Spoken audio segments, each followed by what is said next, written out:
ఒక రాగమెత్తి నువ్వు పద్యం పాడితే రాసి నోడి చేయి దండం పెడుతుందే హో.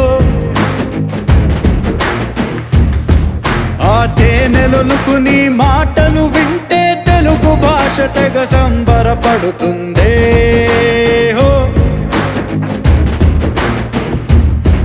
నువ్వు వెయ్యని చెయ్యని పాత్రలు కానీ మిగిలున్నాయంటే ధైర్యంగా చెప్పగలం ఆ పాత్రల కంతటి ప్రాప్తం లేదంతే.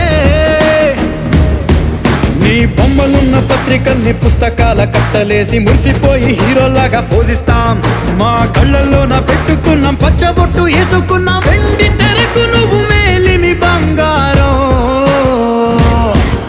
నిన్నింతకన్నా ఇంతకన్నా పొగిడితే మా దిష్టి తగిలి నీకేమైనా జరిగితే నిన్ను ఊపిరిగా చేసుకున్న మనసులు తట్టుకోవే.